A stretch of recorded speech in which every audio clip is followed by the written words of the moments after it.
Hello everyone. Now you will hear a short retelling of the film Elite Squad. The enemy is inside. Enjoy watching. Rio de Janeiro, Banga 1 prison. The main drug lords of the city are sitting here. Each gang is in a separate wing, and they constantly arrange showdowns for power. Fraga, a history teacher and public figure, believes that there are too many people in prisons today. And apparently not because the police have become more efficient, because his cops are always bad by default. A corrupt policeman brought a criminal authority to beat for the sake of the barrel. The courier was broken into and taken hostage. So the riot began. More and more guards end up in the hands of prisoners. Beyrada himself penetrated into another block and shot down his competitors. The most important one was beaten, thrown into a cell, covered with mattresses, and burned alive. Beyrada is going to do the same thing with another competitor. By the way, he does not negotiate with the police, only with the activist Fraga. People like Fraga need bantism when they brew shit. Now, before Fraga, an elite special police squad, under the command of Lieutenant Colonel Nascimento, arrived at the prison.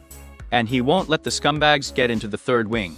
On the spot, the squad is led by his protege, Captain Matias. Guarassi does not mind that the special squad killed all the leaders at once. But the governor did not agree to the massacre. He relied on Fraga. He and Nascimento hate each other.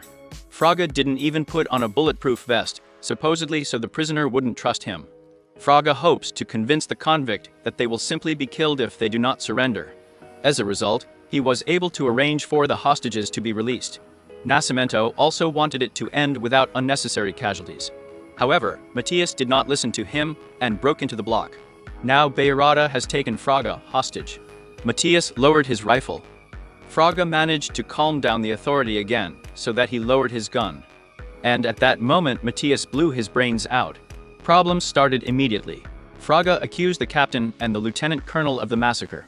According to him, the cops didn't care about human rights. Ethnic cleansing, social cleansing, that's what they do. That's what they get paid for. His fiery speech got on all national channels. He curses on Semyon and his battalion. My wife left for Semyon, and she went to Fraga. Now this liberal is brainwashing his son.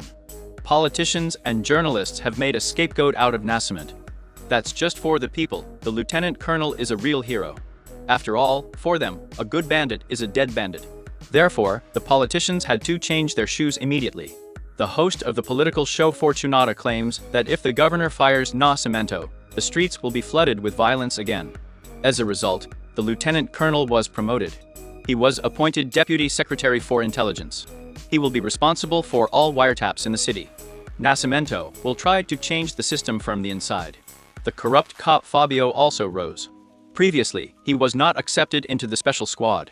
Now he has reached the rank of colonel in the most corrupt battalion, and Matias will have to work under his command as punishment. Fabio is a rat. 10 years ago, Masha saved his life, and today the mustachioed man threw him into a dusty archive. It was humiliating for the captain, and he immediately called a journalist here to give an interview and accused the governor of cowardice.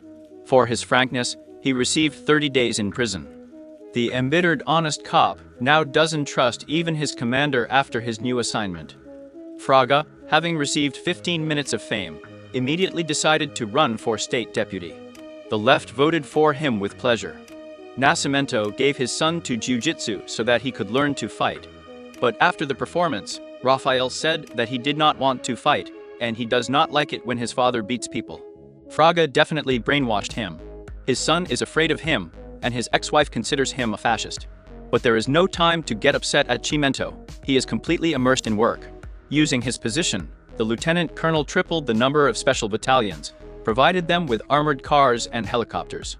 In general, he made a real military machine out of the FS. Nascimento brought down all this power on the slums. The number of operations has increased by a multiple, bandits are being destroyed in batches, and drug trafficking has noticeably decreased.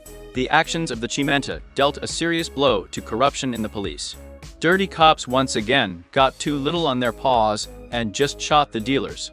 They cleaned out the pockets of the bandits, took their weapons and sneakers. In fact, Roca simply removed the intermediary, and then directly imposed tribute on everything in the slums. Cable TV, internet, pawn shops, and even water delivery.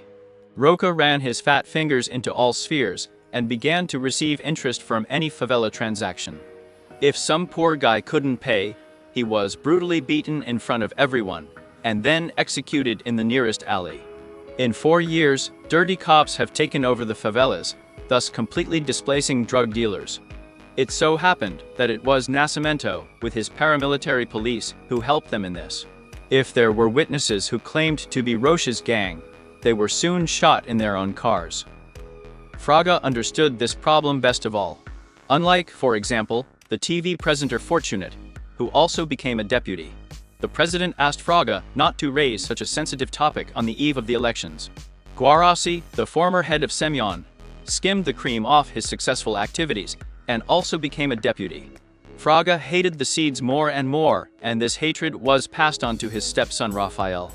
The kid ended up in the police station because his girlfriend found 100 grams of grass.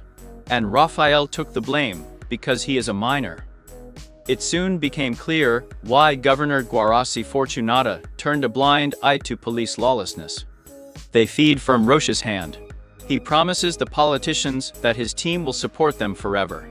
Roca has long looked and behaved like an authoritative thug, not a policeman. Dirty cops decided to seize power in the tank area, and corrupt politicians will help them in this. After all, this way they will get even more votes. Rocha's masked men attacked the local police station and took out all the weapons. Fortunato immediately staged a circus in his program and said that lawlessness was going on in the tank. The police should deal with local bandits. Meanwhile, the governor, at the expense of the dirty money received, finances his election campaign. The injured chief of the police station admitted to the journalist, off the record, that they were not bandits. The attackers spoke and acted like the military or the police. This information reached Fraga. He intends to expose the police mafia, and at the same time, the politicians who cover them. Roca is not going to risk his people clearing the new area from bandits. This, in his opinion, should be handled by the paramilitary police. What is not a reason to return Matias to his beloveds and assign him to lead the operation?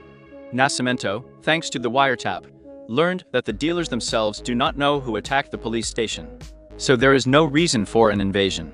However, the boss's hands are tied. The governor himself ordered the operation. Therefore, the next morning, the special battalion began to clean up. An armored car rides ahead, against which the bandits can do nothing.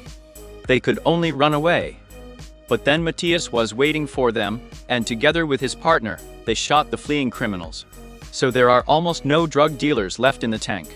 But the trunks stolen from the site were never found in their possession. Matias, with 2 fighters, caught up with the main one and began to torture him. He's going to find out where the bandits are hiding police weapons. The captain did not achieve anything, and then Roca appeared and just shot the authority. Matias realized that the case was not clean, he would dig under Roca. But as soon as Matias turned his back on the bastard, he ordered to finish off the captain. Fabio can't believe his eyes, even for him it's too much. So, Nascimento was left without his main ally. His killer was also present at Matthias' funeral. Nascimento hoped that Fabio would help him, but he pretended that he didn't know anything. At the same time, Fabio decided to blackmail Roach and demanded that from now on all the tribute be divided 50-50. The ex-wife asks for Semyon not to distance himself from his son. The man met with Rafael and first took him to the tatami for a good ride, and only then moved on to a frank conversation. Julia, it's probably nothing like that, since you decided to take on these 100 grams right in front of me. I'm not afraid of you. Rafael works for his stepfather and accidentally let slip that he has information about the attack on the police station. Nascimento began listening to Fraga and the journalist with whom he works. Clara investigated and found the base where all the stolen rifles were stored. The journalist did not stop there and rented an apartment in the same building. Together with the photographer, they entered the warehouse and, in addition to weapons, found the governor's election materials here. Clara called Fraga. The man ordered her to get out as soon as possible. It was too dangerous to be there. But, alas, it was too late. Roca caught the journalists and found out that Clara managed to tell Fraga everything. Before they died, they had a hard time, especially the girl. Roca cleaned up after himself and destroyed the bodies. After that, he met with the politicians, and they told him to deal with the Fraga. Fortunately, Samantha managed to record the last conversation of the journalist. That's how the lieutenant colonel found out that the enemies were right here in the security secretariat. The man grabbed a tape recorder and a gun, and then got out of here. He must have time to save Fraga, who is very much in the way of this rotten system. Right now, the politician is riding in a car with his son and Rosanna. It's good that Nascimento was waiting for them at the house and was able to bring down the shooter, who had already opened fire on the car. Unfortunately, one bullet hit Rafael in the kidney. The operation will last about 8 hours, and doctors promise nothing. Semyon silently handed Fraga a dictaphone recording and ran away. He needs to act. The lieutenant colonel set up a checkpoint in front of the former chief's car, pulled him out of the wheelbarrow, and brutally beat him. Nascimento threatened Guarassi that he would kill him if his son did not survive. Soon Fraga released the recording of the dictaphone and initiated a parliamentary investigation. The head of the department is trying to cover his ass, so he said that there is no evidence, that the journalist and the photographer were killed. All there is this record obtained illegally on the seeds. He allegedly just spied on his ex-wife. For this, the lieutenant colonel will be dismissed from the police. But the seeds are not up to it. After the operation, his son fell into a coma. The governor destroyed the political career on Samantha. Roca is going to destroy him physically. He cannot allow the lieutenant colonel to testify in court. After all, the politicians will get out, and he will be made a scapegoat. They were waiting for Semyon at the hospital. His car was blocked and opened fire. But Nascimento was followed by his guys from the paramilitary police. They riddled the corrupt bastards. Unfortunately, Roca was able to escape. But the main thing is that our hero survived, and now he will be able to fight the system in a different way. During the trial, Fraga presides over it. Fortunata, as always, staged a circus, but this did not prevent Samantha from testifying. He admitted that the paramilitary police should be disbanded, and most of the deputies should be in prison. There are only 6 or 7 unsullied people in this hall. For example, Fortunata oversees one of the main criminal gangs in the city. The governor of the state is also directly involved in many crimes. Nascimento sent many politicians to jail, for example, the clown Fortunata. Purges immediately began on the streets. The scoundrel Roca personally flunked Fabio and took his place. Unfortunately, the governor got out of it, and even got re-elected, and Guarassi went for a promotion.